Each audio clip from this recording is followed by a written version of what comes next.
যাতে আল্লাহর কাছে একদম আল্লাহর সান্নিধ্যে জান্নাতুল ফেরদৌসে থাকেন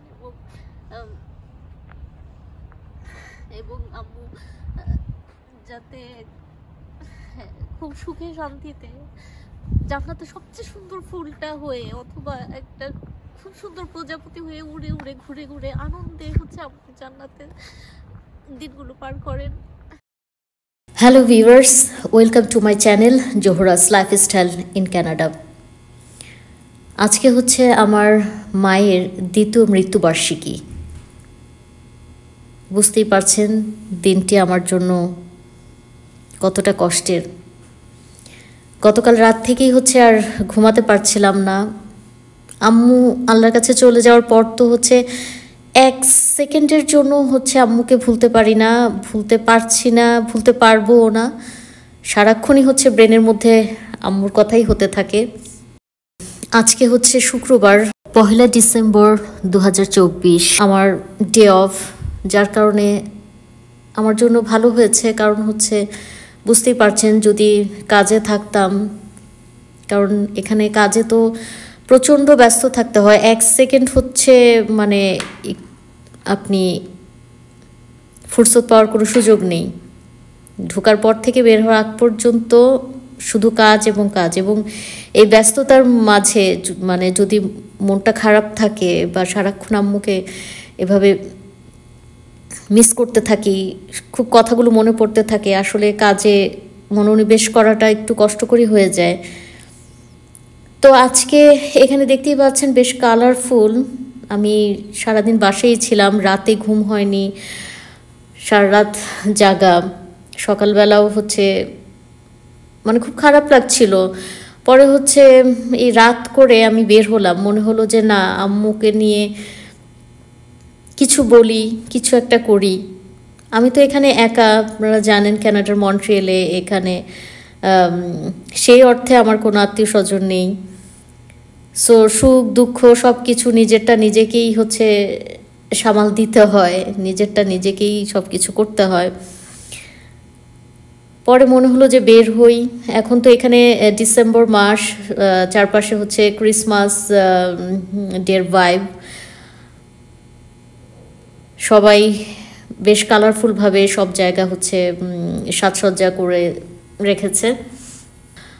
একদম পুরো বাংলা সিনেমা আমরা যেমন দেখি না, ঠিক তেমনটাই ঘটেছিল আমার সাথে। তখন আমি কানাডার মন্ট্রিয়েলে, আমি ইউনিভার্সিটিতে পড়াশোনা করছি। তো আমার সামনেই হচ্ছে এক্সাম।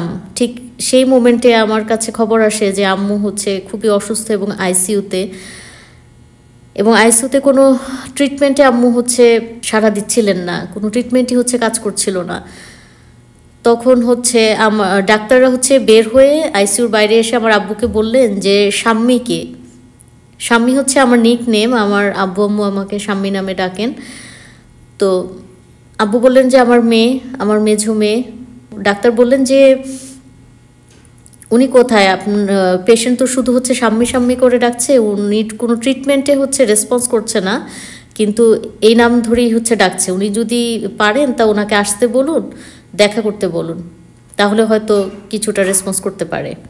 পরে আমার আব্বু হচ্ছে ডাক্তারদের জানালেন যে আমার মেয়ে তো হচ্ছে এখন বাংলাদেশে না, ও দেশের বাইরে আছে, দেখি কি করা যায়। তো যখন আব্বু হচ্ছে এই কথা জানালেন, তখন তো বুঝতেই পারছেন একজন সন্তানের তখন কেমন লাগে, তখন কিসের পরীক্ষা কিসের কি, তখন তো হচ্ছে আর সহ্য করার মতন কোনো বিষয় থাকে না। ইউনিভার্সিটিতে টিচারদের কাছে সব জানালাম যে আমি এখন পরীক্ষাটা দিতে পারছি না। সব ফর্মালিটিস মেনটেন করে ইমার্জেন্সিতে টিকিট কেটে হচ্ছে আমি বাংলাদেশে ফ্লাই করলাম। এবং প্রতি সেকেন্ডে হচ্ছে আমি মানে মনে হচ্ছে প্রতি সেকেন্ডের সাথে যুদ্ধ করছি আমি, মনে হচ্ছে। আর সারাক্ষণ প্লেনে হচ্ছে দোয়া করছি আল্লাহর কাছে যে আল্লাহ আমার আম্মুর সাথে জানি দেখা হয়, যেন আম্মুর সাথে কথা বলতে পারি। যাক, এরপর বাংলাদেশে পৌঁছালাম, আম্মুর কাছে গেলাম হসপিটালে।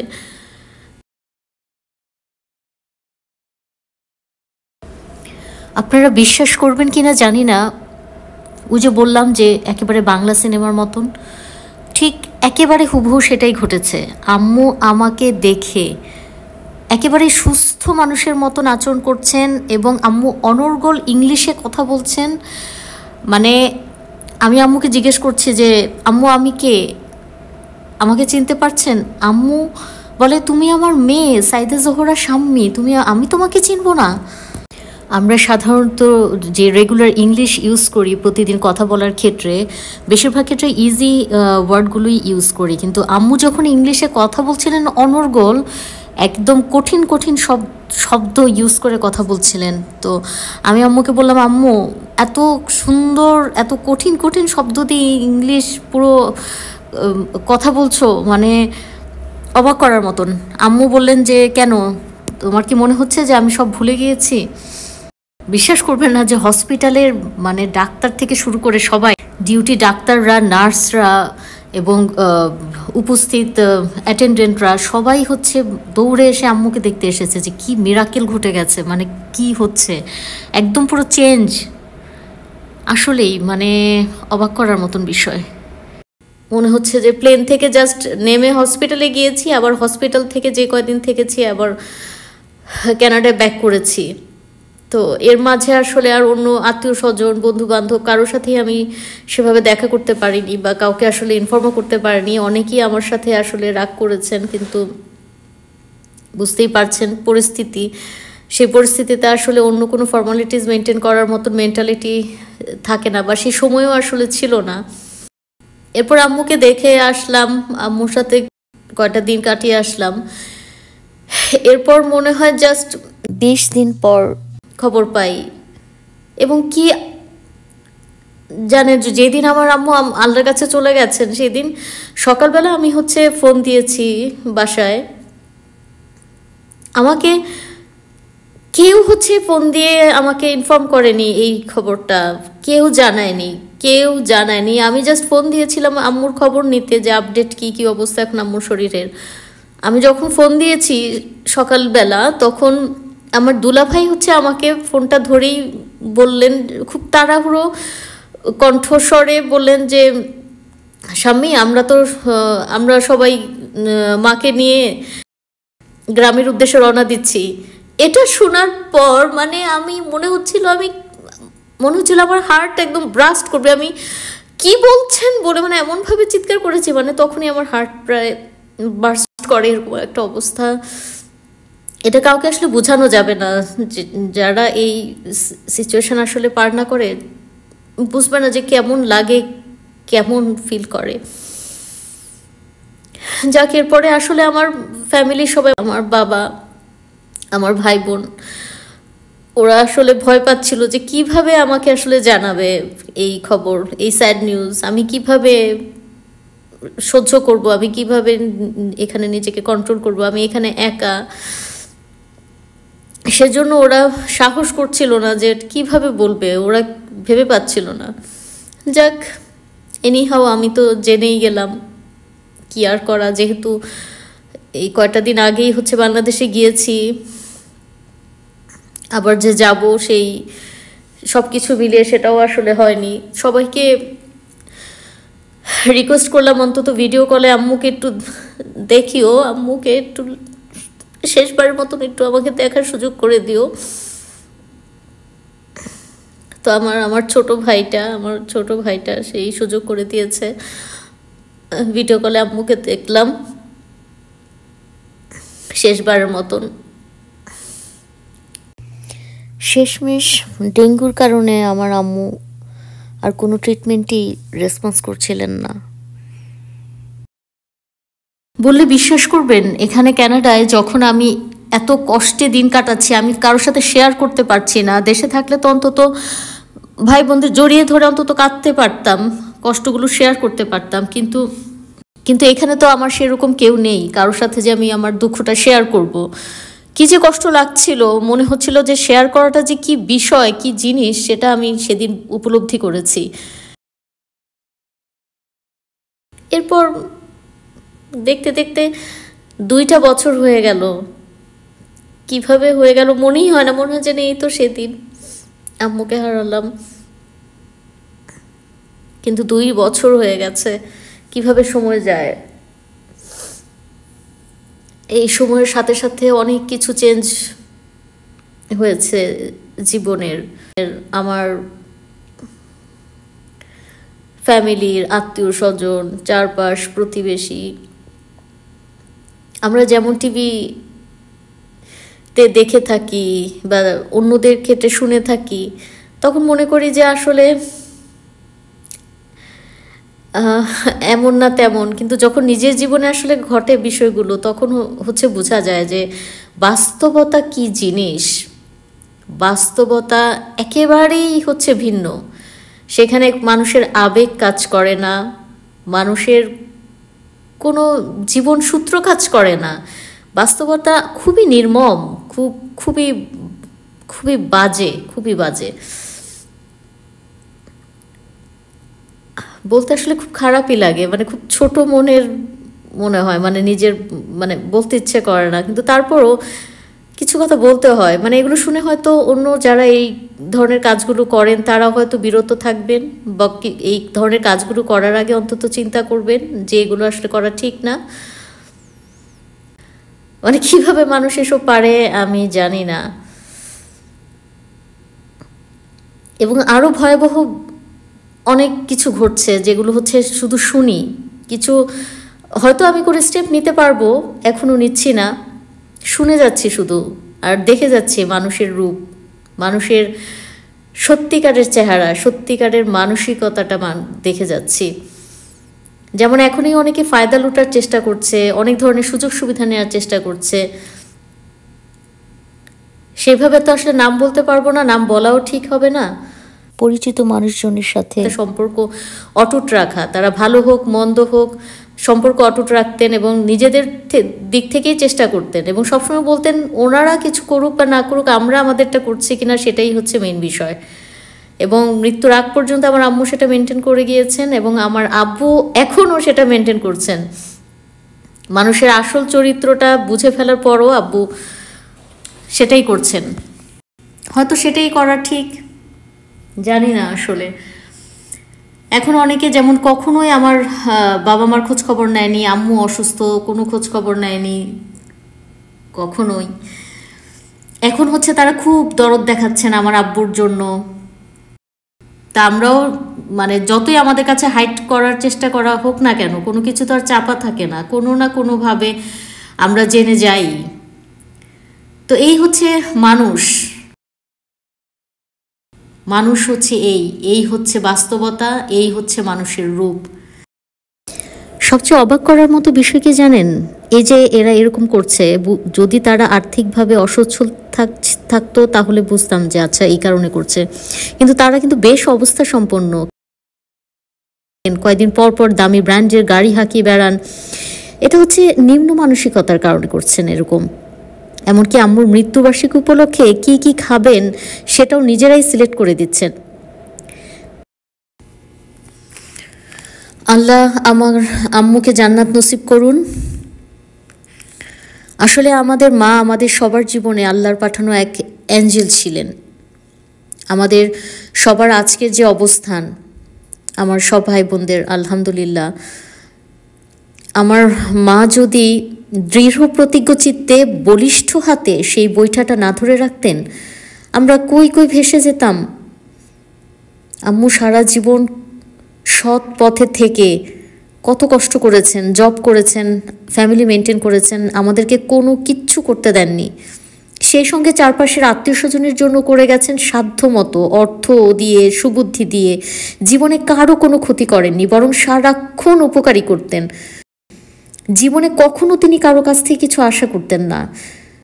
আম্মুর মতো এমন একজন আজীবন সচ্চরিত্রের মানুষ, মানবিক মানুষের জন্য আমার খুব কষ্ট হয় আসলে। যারা তার জীবিতকালে তার একনিষ্ঠ সাহায্য সহযোগিতা পেয়েও তার সাথে বেইমানি করেছে, এখনো করে যাচ্ছে, তাদের জন্য আমার করুণা হয়। সময় মতো আল্লাহ সবাইকে তার কৃতকর্মের ফলাফল দেবেন ইনশাল্লাহ। অনেক ভালোবাসি আম্মু। আল্লাহ তোমাকে জান্নাতুল ফেরদৌসে, আল্লাহর একান্ত সান্নিধ্যে, জান্নাতের সবচেয়ে সুন্দর ফুল বা প্রজাপতি হয়ে হাসি খুশি উড়ে উড়ে ঘুরে ঘুরে বেড়াও তুমি। যে আনন্দ বা সুখের দিন তুমি কখনো এই নশ্বর পৃথিবীতে কাটাতে পারোনি?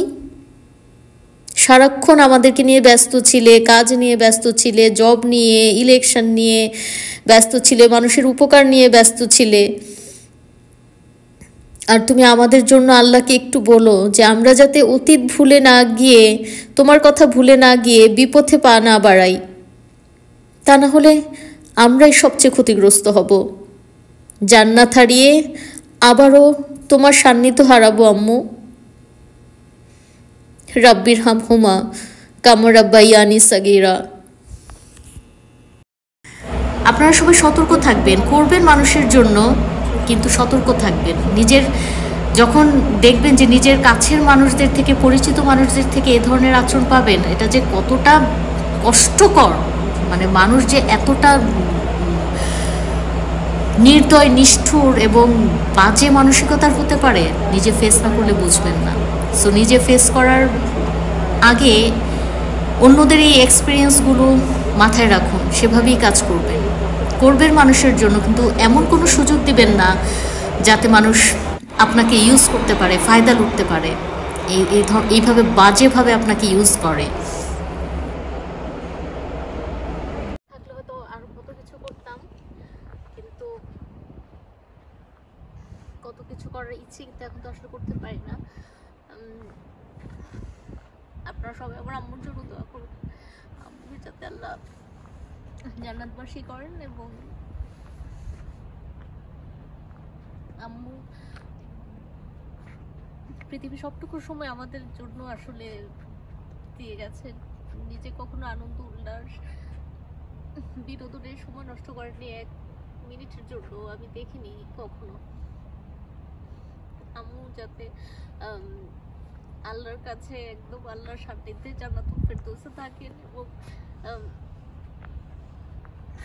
এবং আম্মু যাতে খুব সুখে শান্তিতে জান্নাতে সবচেয়ে সুন্দর ফুলটা হয়ে, অথবা একটা খুব সুন্দর প্রজাপতি হয়ে উড়ে উড়ে ঘুরে ঘুরে আনন্দে হচ্ছে আম্মু জান্নাতে দিনগুলো পার করেন। আমরাও যাতে অতীত ভুলে না গিয়ে, আম্মুকে ভুলে না গিয়ে, আম্মুর শেখানো জীবনের প্রতিটি উপদেশ যাতে অক্ষরে অক্ষরে আমরা পালন করতে পারি এবং আমরা যাতে বিপথে না যাই, আমাদের ফ্যামিলির একটা মানুষও যাতে বিপথে না যায় এবং পৃথিবীর কেউই যাতে আসলে আমার আত্মীয় স্বজন বা কেউ বিপথে না যায় এবং আমরা যাতে আবার আম্মুর জান্নাতে আম্মুর সান্নিধ্য পাই, আম্মুর সাথে আবার দেখা হয়। আপনারা সবাই দোয়া করবেন আমার আম্মুর জন্য, আমাদের জন্য। এই ব্লগের মাধ্যমে আমি আসলে মানুষকে অ্যাওয়ার করার চেষ্টা করছি যে আমরা বাস্তবতা অনেক ভিন্ন। আমরা যেমনটা ভাবি বা যেমনটা চিন্তা করি তেমনটা না।